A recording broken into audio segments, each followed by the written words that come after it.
First of all, very good morning to all of you. And in previous lecture, we discussed about the IPR. What is IPR? What is the use of IPR? Why we need IPR?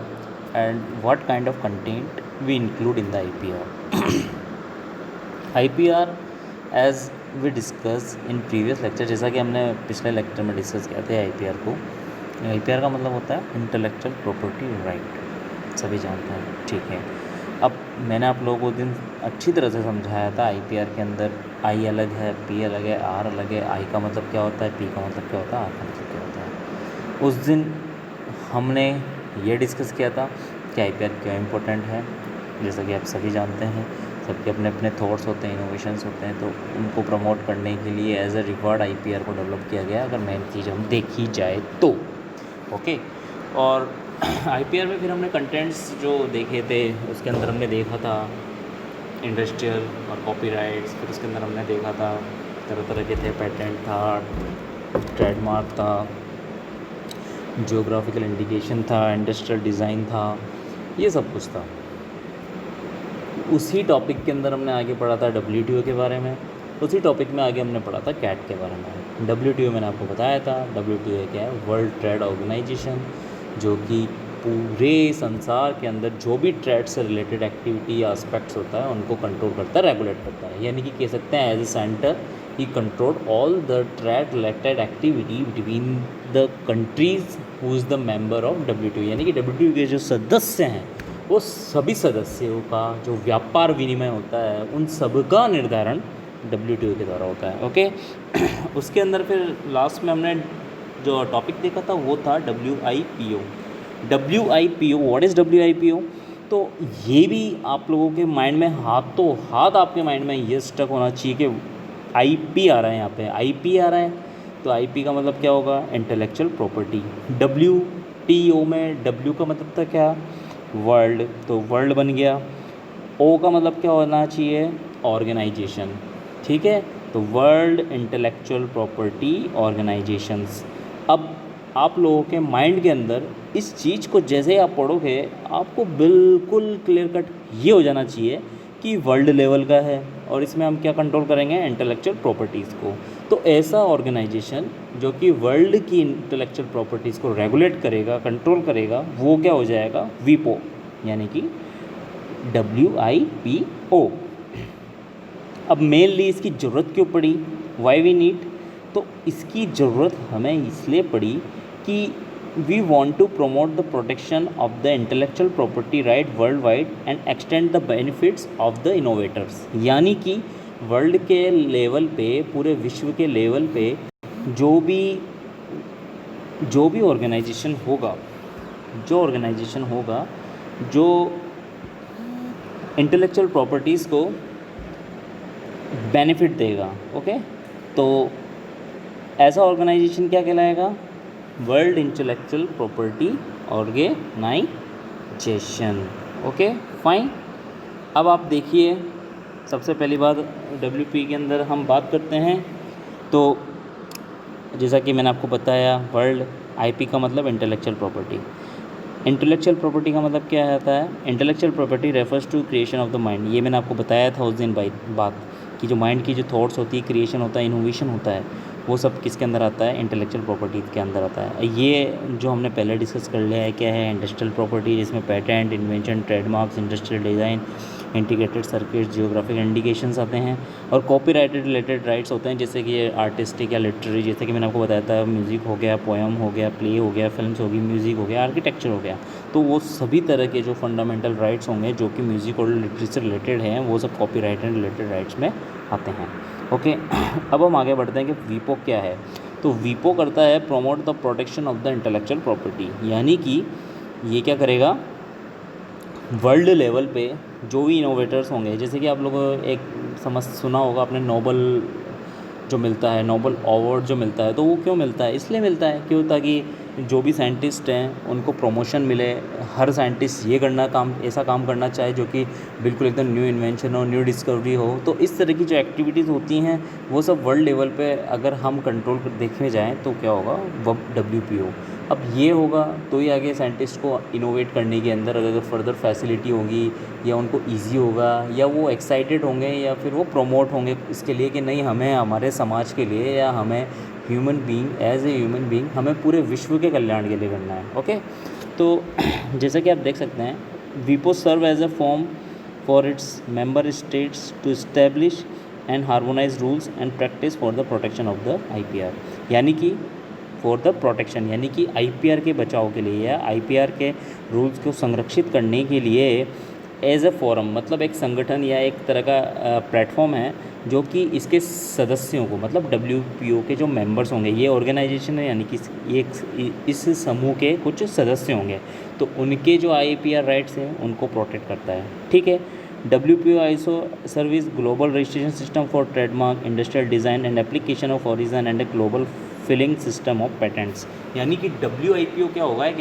ऐसी दुकान है या ऐसा centre है जहाँ पे world level पे एक रजिस्ट्रेशन सिस्टम होता है। जैसे कि मान लीजिए हमारे अभी आप लोगों के अंदर कोई लड़की है, उस लड़की ने कोई ऐसा अच्छा इनोवेशन किया है जो कि वर्ल्ड लेवल पे बहुत ज़्यादा बेनिफिशियल है या वर्ल्ड के अंदर हर ह्यूमन रेस को बहुत ज़्यादा बेनिफिट देगा, तो क्या होगा, वो लड़की चाहेगी कि मेरा जो आविष्कार है वो सब जगह पहुंचे, तो वो क्या करना चाहेगी, सबसे पहले उसको क्या करना पड़ा होगा, WIPO यानी कि वीपो के अंदर उसको रजिस्ट्रेशन कराना होगा। वीपो के अंदर रजिस्ट्रेशन कराना होगा तो उसके बाद उसको बताना होगा ये किस में होगा, पेटेंट में है या ट्रेडमार्क में है या उसने क्या डेवलप किया है। तो जो भी IPR उसके इनोवेशन से रिलेटेड होगा उस IPR का उस कैटेगरी के अंदर उसका रजिस्ट्रेशन हो जाएगा। तो ये WIPO का ये एक वर्क है रजिस्ट्रेशन का, सिंपल है ऐसा, मतलब मुझे नहीं लगता कि इसमें कुछ ज़्यादा कुछ हार्ड है। WIPO प्ले की role in helping new system to evolve through treaty negotiation, registration, enforcement, legal and technical assistant and training in various forms. WIPO एक तरह का महत्वपूर्ण किरदार निभाता है किसमें, कि जो नया सिस्टम है उसको हेल्प करने में, किसके द्वारा, ट्रीटी नेगोशिएशंस, मतलब अब जो भी मेंबर्स हैं WPO के उन सब ने राउंड टेबल्स पे या जो भी उनकी मीटिंग्स हुई होगी, जो भी उनकी संधि हुई होगी, उसके अंदर उन्होंने एक दूसरे से नेगोशिएट किया होगा कि हम ये रूल रखेंगे और इन्हीं रूल्स के बेसिस पे हम IPRs को प्रोटेक्ट करेंगे। तो ये सब की सब चीज़ें हम WPO के अंदर काउंट करते हैं। ओके, इसके बाद हम बात देखते हैं कि जो world intellectual property organisation WIPO है वो 1970 के अंदर इस्टेब्लिश्ड हुआ। ठीक है, और ये एक स्पेशल एजेंसी बना 1974 के अंदर, किसका, WTO का, वर्ल्ड ट्रेड ऑर्गेनाइजेशन। भाई है तो वर्ल्ड लेवल पे ही, बट आया किसके अंदर, किसके अंडर में आता है, वर्ल्ड ट्रेड ऑर्गेनाइजेशन में। सेंटर क्या है, WTO, बट सब सेंटर क्या हो जाएगा, WIPO। Okay, the director general is the Francis गरी जो कि WPO के डायरेक्टर हैं। वो सितंबर 2020 तक उनका एक पीरियड एक्सटेंड किया गया है जो कि 2014 से एप्लीकेबल है। बेस्ड इन जिनेवा स्विट्ज़रलैंड के अंदर है, वहाँ पे है, मतलब जिनेवा आधारित है, जिनेवा के अंदर इसका इस्टेब्लिशमेंट है, जिनेवा में इसकी बिल्डिंग्स हैं। An international staff of some 1300 employees, WIPO counts 184 member states, more than 90% of the world countries. So पूरे वर्ल्ड के अंदर जितनी भी कंट्रीज़ है उसके अंदर 90% से ज़्यादा कंट्रीज़ इस WIPO की मेंबर है, यानी कि 184। Almost as I know WTO के अंदर भी मोर देन 90% है, ऑलमोस्ट 194 और 191 कंट्रीज़ इसकी ग्रुप WTO की मेंबर्स हैं। तो 184 जो कंट्रीज़ हैं वो WIPO की मेंबर्स हैं। ओके, तो WIPO is dedicated to develop a balanced and accessible international intellectual property system which reward creativity, stimulate innovation and contribute to economic development while safeguarding the public interest। जैसा कि मैंने आपको बताया WPO का role जो मैंने आपको समझाया था, क्या समझाया था कि ये एक ऐसे डेवलपिंग नेशन का निर्माण करना चाहता है जो कि सभी कंट्रीज या उसके सभी सदस्यों के इंटेलेक्चुअल प्रॉपर्टी यानी कि जो भी उनका जो क्रिएशन है उनके मानक धारणाओं को भी निर्धारित करे और उनको एक उचित मूल्य, मतलब एक कह सकते हैं हम रिवार्ड उनको मिले। इसलिए WPO का मेन सिस्टम यही है कि वो एक तो उनके इंटेलेक्चुअल प्रॉपर्टी राइट्स को नियंत्रित करता है। मान लीजिए भारत देश के अंदर सीस वाली की किसी लड़की ने कुछ अच्छा इनोवेट किया जो कि वर्ल्ड लेवल पे बहुत ज़्यादा कंट्रीब्यूट कर सकता है, तो वो केवल उसी का होगा। बस ये होना चाहिए कि उसका जो इनोवेशन है या आइडिया है कहीं से चुराया हुआ नहीं हो या किसी से कहीं से कुछ कॉपी नहीं हो। तो ये एक तरह से, अब आप क्या कहेंगे, अगर वो लड़की उसको रजिस्टर करा के आगे उसको एप्लीकेबल करती है वर्ल्ड लेवल पे, तो उससे क्या होगा, सबको बेनिफिट होगा, पूरे वर्ल्ड को बेनिफिट होगा, पूरी ह्यूमन रेस को बेनिफिट होगा। सो ये आपको समझ में आ गया होगा कि WPO करता क्या है। स्ट्रेटेजिक गोल्स, अब ये एकदम सिंपल है, इसके अंदर मतलब मुझे नहीं लगता कि ज़्यादा कोई कॉम्प्लिकेटेड है कि तो क्या है स्ट्रेटेजिक गोल कि भाई जैसे कोई भी ऑर्गेनाइजेशन होता है उसकी एक स्ट्रेटेजी होती है कि बेसिकली हम इस स्ट्रेटेजी पे काम करेंगे। स्कूल या कॉलेजेस उनकी स्ट्रेटेजी क्या होती है कि स्ट्रेटेजी ये है कि जैसे कोविड-19 है, पेंडेमिक है, अब पढ़ाना बहुत मुश्किल है, तो उनकी स्ट्रेटेजी क्या बनी कि ऑनलाइन क्लासेस आप फॉर्मेशन कर दीजिए। तो ये एक तरह की स्ट्रेटेजी है। तो वीपो की भी कुछ स्ट्रेटेजीज़ हैं, 9 स्ट्रेटेजीज गोल्स हैं। Balance revolution of international normative framework for IP, ठीक है। Provision of premier global IP head services, facility in the use of IP. ये मतलब कहने का मतलब उसकी ये सेवाएं हैं और उसके स्ट्रेटीज़ हैं, उनके कुछ मानक निर्धारित हैं जिसके बेसिस पे वीपो काम करता है। उसके अंदर ये बता रखा है कि वर्ल्ड की कंट्रीज़ जो भी होंगी उनके अंदर क्या होगा कि भाई इन्होंने वर्ल्ड लेवल पर सर्विस प्रोवाइड करा रहे हैं, इंटेलेक्चुअल प्रॉपर्टी का प्रॉपर डेवलपमेंट होना चाहिए और वर्ल्ड लेवल पे होना चाहिए, हर किसी के पास होना चाहिए, हर क्षेत्र में होना चाहिए, हर जगह इसका यूज़ होना चाहिए। ओके, तो ये स्ट्रेटेजी एक सिंपल आप ध्यान रख सकते हैं कि क्या क्या स्ट्रेटेजी है, ठीक है, इसको आपको ध्यान रखना है। कोर टास्क ग्रुप विपो क्या है इसका कोर टास्क कि developing international IP laws and standard, sorry, मतलब क्या है कि जो वर्ल्ड लेवल पे जो भी इंटेलेक्चुअल प्रॉपर्टी से रिलेटेड जो लॉज और रूल्स और रेगुलेशंस हैं और उनका भी स्टैंडर्ड, वो सब कौन क्या फंक्शन मतलब उसका टास्क क्या है वीपो का। Delivering global IP protection service, पूरे वर्ल्ड के अंदर कहीं भी आईपीआर से रिलेटेड या इंटेलेक्चुअल प्रॉपर्टी से रिलेटेड किसी भी तरह का कोई वायलेशन होता है, रूल से वायलेशन होता है, तो उसको सर्विस प्रोवाइड कराना, उसको प्रोटेक्शन प्रोवाइड कराना वीपो का काम है। Encouraging the use of the वीपो फॉर इकोनॉमिक डेवलपमेंट, अब मेनली जो भी हो रहा है, जैसा भी हो रहा है, क्यों हो रहा है, why everybody wants development, everybody need to development, so basically we need economic development. So IPR क्या करेगा, कुछ भी इनोवेशन होगा, कुछ भी प्रैक्टिस होगी, कुछ भी एप्लीकेशन होगा, तो वो क्या करेगा, मेनली डेवलपमेंट ही करेगा। किसके लिए करेगा, ह्यूमन रेस के लिए, ह्यूमन के बेनिफिट के लिए। सो as you can see, it is also encourage the development of the economics and the various facilities to the related to the various country and the human races. So it will encourage if you will provide reward, अगर आप किसी को पैसा देंगे तो वो उसके लिए काम करेगा, that's all. Promoting a better understanding of IP, अब इतनी सारी कंट्रीज़ हैं, उन सब के बीच में अंडरस्टैंडिंग करना, उन सब के बीच में नेगोशिएशन बैठाना, सभी कंट्रीज़ को राज़ी करना किसी एक पर्टिकुलर लॉ पे, किसी पर्टिकुलर एक नेगोशिएशन पे, तो ये सब काम या इसका कोर टास्क क्या है, वीपो का। ओके, इसके बाद हम बात करेंगे फंक्शंस की। तो फंक्शंस में हम बात करते हैं तो harmonised national intellectual property legislation and procedures, provide services for international application for industrial property rights, exchange intellectual property informations, provide legal and technical assistance to develop and other countries, facilitate the resolution of private intellectual property dispute, marshal information technology is a tool for storing, assessing, using valuable intellectual property information। ये सारे के सारे इसके function हैं। Okay, function में आपने देख लिया, सारे फंक्शंस आपने देख लिया। सारे फंक्शंस में आपको ये पता चल रहा है, एक तो जो भी WPA के नेशंस हैं, जो भी कंट्रीज़ उसके जो मेंबर हैं, उस इंटेलेक्चुअल प्रॉपर्टी के अकॉर्डिंग उनका एक विधान बनाना, संविधान बनाना, या एक मतलब तरीके से रेगुलेट करना, ठीक है, जिससे सभी कंट्रीज़ के बीच में जो रिलेशंस हैं वो प्रॉपर मेंटेन रहें। Provide service for international application for industrial property rights, अब कोई इंटरनेशनल लेवल पे कोई भी IPR को कुछ प्रमोट करना चाहता है या कुछ करना चाहता है उस रिलेटेड, तो उसके लिए ये प्लेटफॉर्म है कि भाई ये अंतर्राष्ट्रीय लेवल पे है जो सभी कंट्रीज़ को प्रोवाइड कराता है। एक्सचेंज इंटेलेक्चुअल प्रॉपर्टी इन्फॉर्मेशन, दो कंट्रीज़ हैं, दोनों कंट्रीज़ किसी सेम एस्पेक्ट पे काम कर रहे हैं, बट वो एक दूसरे को क्या कर रहे हैं, प्रमोट कर रहे हैं या एक दूसरे से एप्लीकेशन शेयर कर रहे हैं, तो उसके लिए भी कौन सा प्लेटफॉर्म होगा, वीपो। Okay, provide legal and technical assistant, यानी कि ये क्या करेगा, एक दो कंट्रीज़ हैं या जो भी इसकी मेंबर्स कंट्रीज़ हैं उनको लीगली यानी कि कानूनी तरीके से और तकनीकी सहायता से एक दूसरे की कंट्रीज़ को सहायता करेगा, जिससे कि पर्टिकुलर वो सेम डायरेक्शन में जाके कुछ अच्छा इनोवेट कर सके, कुछ अच्छा बना सके, जिससे कि ह्यूमन रेस को बेनिफिट हो। ओके, तो ये as a simple generally functions आप देख सकते हैं वीपो का क्या है, इसको आप लोगों को पढ़ लेना है। फर्दर हम लेंगे ट्रिप्स। तो what is TRIPS? TRIPS are trade related intellectual property right services. What is TRIPS? T से ट्रेड, आर से related intellectual property right service.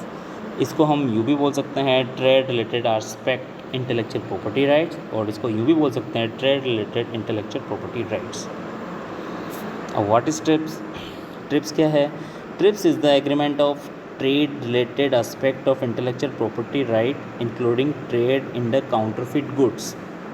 Okay, इसमें मतलब क्या है? ये एक तरह का समझौता है। क्या है? समझौता। समझौता किससे रिलेटेड? व्यवसाय से related.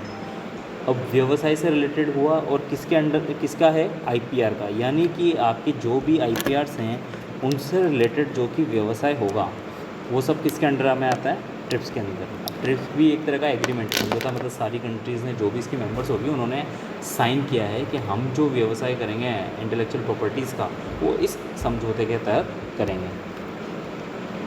Trips is one of the 14 multilateral trade agreement within the World Trade Organization. Okay, and one result of the Uruguay round within GATT. GATT की हमने बात की थी, 1994 के अंदर इस्टेब्लिश्ड हुआ था वो आफ्टर द उरुग्वे राउंड 1996। आप लोगों ने पढ़ा था general agreement on trade and traffics.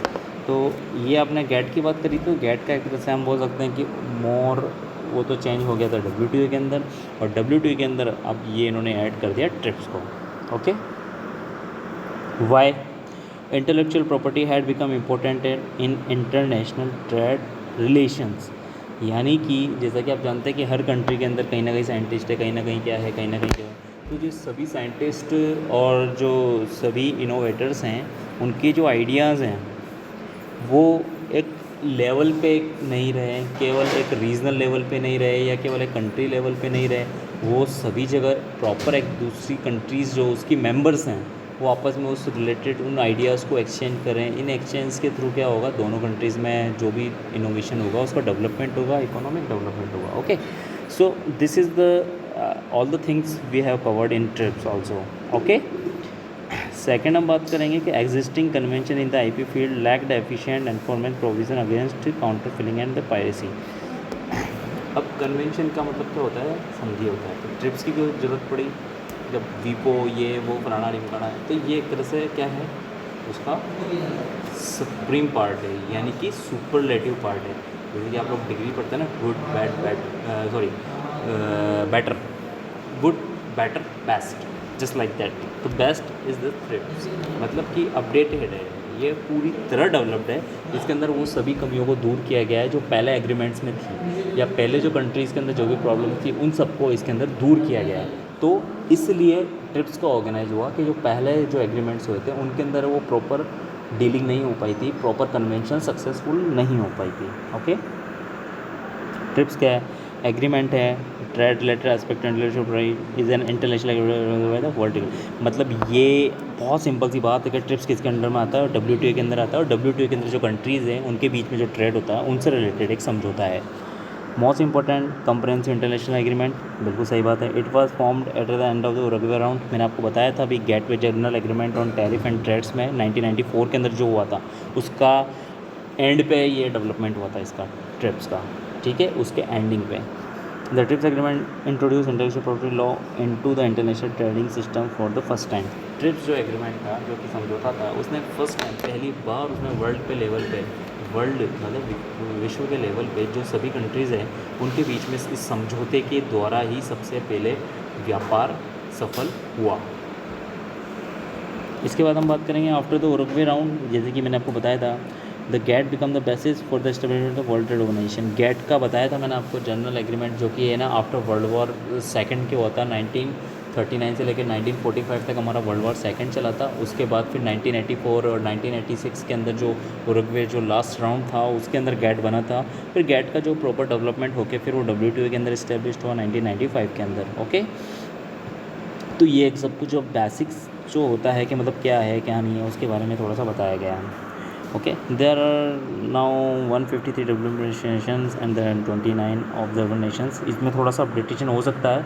सो ये आप लोगों का टास्क है कि आप लोगों का एक असाइनमेंट है, आप मुझे बताएंगे कि WTO, ट्रिप्स और वीपो के प्रेजेंट 2020 के अंदर कितने मेंबर्स हैं। ये सभी का टास्क है और ये आप सब लोगों को एक असाइनमेंट है। इसकी एक रिपोर्ट मैं आपसे नेक्स्ट वीक लूँगा। ट्रिप्स कब इफेक्टिव हुआ था? 1 जनवरी 1995 में हुआ था, जिसके अंदर सभी डेवलप कंट्रीज़ ने इसको 12 मंथ दिए थे। ठीक है, इम्प्लीमेंटेशन के हैं, डेवलपमेंट के उसके। Developing countries and transition economies under certain condition were given final years until 2000, यानी कि 2000 तक की जो सीमा थी, 2000 जो सन था, तब तक के लिए जो डेवलपिंग कंट्रीज़ हैं, जो भी मतलब विकासशील देश है, जैसे कि भारत हो गया, पाकिस्तान हो गया, पाकिस्तान तो फिर नहीं है यार, सॉरी, भारत हो गया, इंडोनेशिया हो गया, ये सब थोड़े थोड़े से डेवलपिंग कंट्रीज है। Developed nations are the western, just like the European countries, America. Developing nations के अंदर हम बोल सकते हैं इंडिया, चाइना, जो एशियन कंट्रीज़ हैं मेनली, उनकी हम बात करते हैं। तो सन 2000 तक का इन एशियाई कंट्री को समय दिया गया 5 साल तक कि आप लोगों को इस तरह का काम करना है, इस सीमा में रह के 5 साल तक खुद को इस सीमा में काम करना है। और least develop countries just like African countries 11 years का दिया गया था 2016। फिर इसके बाद एक सिंपल सा ये दे रखा है इसके अंदर कि मतलब ऑर्गेनाइजेशन को किस तरह से बाउंड किया गया, क्या किया गया। ट्रिप्स को जनरली देखें तो standards for the substantive protection of the all essential IP rights, provision of basic principle, standard on enforcement, provision on dispute settlement, transition या इंस्टीट्यूशनल अरेंजमेंट। अब देखिए ये सब ट्रिप्स, WTO, इन सब क्यों ज़रूरत है, आप लोगों ने पता नहीं पढ़ा है या नहीं है। मैं आपको बेसिक से बताता हूँ। सबसे पहले आप ये बताइए कि आप लोगों ने स्मार्टफोन कब देखा होगा। मुझे जहाँ तक लगता है आप सब लोगों ने स्मार्टफोन देखा होगा आफ्टर 2010 या आफ्टर 2014। जैसा कि सभी जानते हैं 2019 तक का जो ईरा था वो केवल नोकिया का था। Nokia is the sole dominant you can say the sole business provider, मतलब नोकिया का जो बिजनेस था केवल वही स्टेब्लिश था, पूरे ऑल ओवर वर्ल्ड में भी देख सकते हैं और आप देख सकते हैं इंडिया के अंदर भी या एशियन कंट्रीज़ में भी। बट जब सैमसंग ने 2009 के अंदर कुछ एप्पल्स से कॉपी किया है या वो एप्पल्स का जैसे कुछ बनाने की कोशिश करी, तो फिर गैलेक्सी फ़ोन आया, फिर गैलेक्सी से डेवलप होता है और आज आप देख सकते हैं कि स्मार्टफोन का एक बहुत बड़ा लार्ज स्केल है डेवलपमेंट का। तो इसी बात पे एप्पल और सैमसंग के अंदर लड़ाई चल रही है, बहुत सालों से लड़ाई चल रही है एप्पल और सैमसंग में। सैमसंग ये क्लेम करता है कि एप्पल ये क्लेम करता है कि सैमसंग ने उसका सब कुछ चुराया है। मतलब सैमसंग के पास उसका खुद का कुछ नहीं है, उसने सारे आइडियाज़ चुराए हैं, एप्पल के सारे राइट्स चुराए हैं और सभी राइट्स के अकॉर्डिंग ही उसने खुद के फ़ोन्स बनाए हैं। आप लोगों को भी मालूम होगा कि 2010 के बाद जो सबसे ज़्यादा स्मार्टफोन्स का जो एरिया बना था वो स्मार्टफोन्स के अंदर सैमसंग का ही बना था। तो ये एक इंटरनेशनल लेवल का डिस्प्यूट था, तो ये ट्रिप्स के एग्रीमेंट्स के अंदर ही आता है। फिर उसने WTO में भी गुहार लगाई, फिर वर्ल्ड जो जुडिशल कोर्ट्स होते हैं उनके अंदर गए, फिर वहाँ पे अमेरिका के अंदर तो एप्पल जीत गया। तो ये सब चीज़ें क्या वर्ल्ड लेवल पे, अब ये क्या इंटेलेक्चुअल प्रॉपर्टीज़ के अंदर ही आते हैं, ट्रेडमार्क्स के अंदर ही आते हैं कि भाई ये ट्रेडिंग है, अब ये व्यापार है, व्यवसाय है। बट दो जो बिजनेसमैन हैं वो आपस में टकरा रहे हैं, क्यों? क्योंकि उसने उसका आइडिया चुराया, उसने उसका आइडिया चुराया। ये मैंने आपको बहुत सिंपल सा बेसिक सा समझाया कि क्यों ट्रिप्स ज़रूरी है। जो बेसिक है ये पढ़ लेना आप, क्या है। उरुग्वे में हुआ था, सभी तरह के कॉपीराइट्स और रिलेटेड राइट्स को इंक्लूड करता है, ठीक है। सर्विस मार्क है जैसे जियोमेंटेशन, पैटेंट का मैंने आपको बताया था, न्यू वेराइटीज़ ऑफ प्लांट वगैरह, ये सब उसमें आते हैं IPRs के अंदर ही, ओके। इसके बाद कैसे वर्क करता है, स्टैंडर्ड क्या है, the agreement sets out the minimum standard protection to provide the each member. जो भी इसका ट्रिप्स का जो मेंबर है, इस मेंबर्स के सभी हर सदस्य को ये प्रोवाइड कराता है, क्या प्रोवाइड कराता है कि भाई आपका जो IPR है वो एकदम सेफ रहेगा, उसके ऊपर कभी कोई कुछ नहीं हो सकता। Each of the main elements of protection depend comfort and terms expect to those rights in the minimum duration for protection. तो स्टैंडर्ड्स के अंदर हमने देखा होगा कि एक लेवल रहता है, तो ट्रिप्स का भी एक लेवल है, वो उन ट्रिप्स के अंदर जो लेवल है उसकी जो कुछ गाइडलाइंस हैं, उस गाइडलाइंस के अंदर में ही उस कंट्रीज़ के अंदर जो IPR लॉज आते हैं वो सबके सब प्रोटेक्ट होते हैं, ओके। इसके बाद हम बात करें डिस्प्यूट सेटलमेंट। देखिए आप, the agreement max dispute between WTO members and the respect of the trips obligation of WTO dispute settlement procedure. जैसे कि मैंने आपको बताया था कि WTO के मेंबर्स या WTO के अंदर ही ट्रिप्स आता है, ये एक समझौता है। तो WTO से के जो भी सदस्य होंगे उनके अंदर कभी भी ट्रेड से रिलेटेड कोई भी कॉन्फ्लिक्ट होगा या कोई भी प्रॉब्लम होगी तो वो किसके थ्रू सॉल्व होगा, ट्रिप्स के थ्रू। कि ट्रिप्स के जो एग्रीमेंट है उस पर जो कंट्री ने जो साइन कर रखे हैं वो सारे के सारे रूल्स रेगुलेशन पढ़ के साइन कर रखे हैं, अगर वो उनको वायलेट करता है तो फिर WTO उस पर कार्रवाई करता है, okay. So guys, today our lectures is almost finished and I hope so you will liked it, and please give me your response and comments with all your thoughts, and just best of luck. Thank you so much.